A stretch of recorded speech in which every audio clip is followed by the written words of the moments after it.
Comprar ou adoptar? That's the question.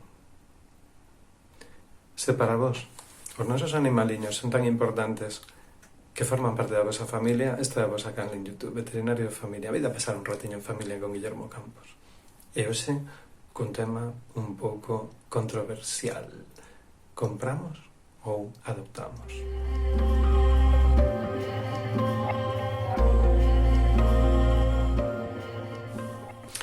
Pois a verdade é que a resposta non é a mesma para todo o mundo.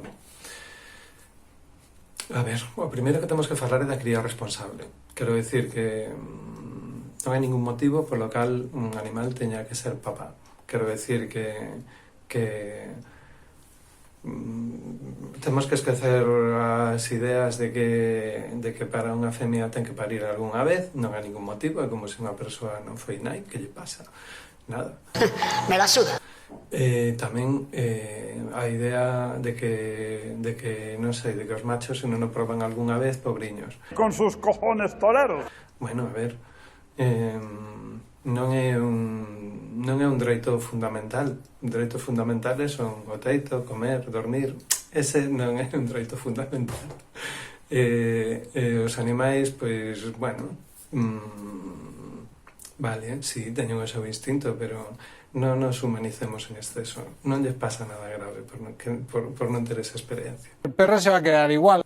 Se decidimos criar, temos que facelo de maneira consciente, coñecendo os animales que temos, coñecendo o que temos que facer para que os cachorriños sexan sanos, e sabendo que temos pois posibilidades razoables de conseguirlle donos responsables aos animaliños que criemos. Se é así, pois, bueno, perfectamente lícito, aí estamos os veterinarios para axudarvos a que todo saia ben. Lo ha dicho, lo ha dicho. Ventaxas de comprar, pois hai que ter en conta que a maioría das razas, tanto nos gatos, pero sobre todo nos cans, seleccionáronse por comportamento, seleccionáronse para utilidades e teñen características bastante diferentes. Quero dicir, non é o mesmo un can de traballo que un can pois, de toda a vida de compañía, que un can de caza. Podemos adaptarnos ao que necesitemos. O dono típico dun Shih Tzu non é o mesmo que o dono típico dun braco de Weimar, para que nos entendamos. O dono típico dun gran danés non é o mesmo que o dono típico dun galgo italiano.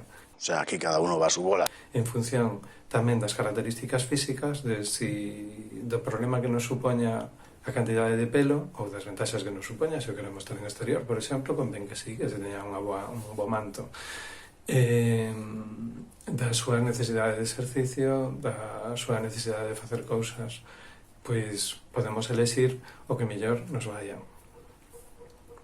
A partir de aí, é que tamén nos pode gustar unha raza. Quero dicir que cando eleximos un animaliño, normalmente é unha decisión que tomamos de corazón e ten o seu punto de capricho, non pasa nada malo porque alguén resulta que lle guste tal raza. O que ten que facer é coñecer o que é. A mí pode ser que me guste un Ferrari e non me conveña, entón, pois, bueno, pero se resulta que me gusta, non sei, unha cousa que ademais me vai ben, pois porque non elexilo. Bueno, pois eso.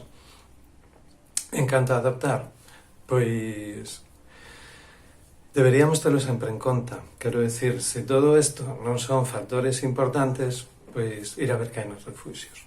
Porque, por desgracia, sigue habendo un montón de abandonos. É unha cousa inexplicable. Mal.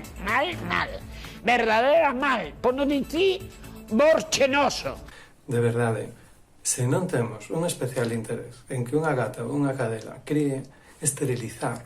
Bueno, todo isto tamén ten as súas excepcións. Quero dicir, se temos unha gata, por exemplo, que nunca sai de casa, que nunca pode ter contacto con un macho, bueno, se esterilizamos é máis fácil que se nos poña sobrepeso, podemos later sin esterilizar, sempre cando os celos non sexan moi latosos.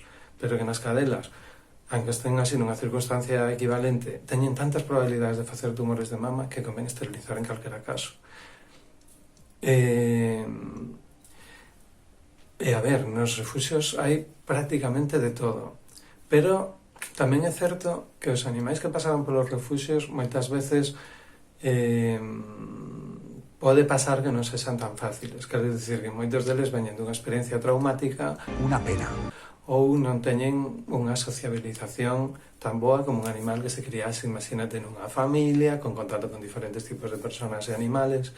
Quero dicir que igual temos que elixir moi ben ou asesorarnos ou pensar noutra alternativa se creemos que podemos ter problemas, de manexo. Si resulta que nos gustan os cans ou os gatos, pero no fondo temos un pouquiño de medo ou nos damos conta de que non se nos dá super ben eso, torealos. Bueno, a ver, temos que elexir sempre unha solución que nos vai a dar un bo resultado, polo ben de todos, polo ben noso, polo ben deles.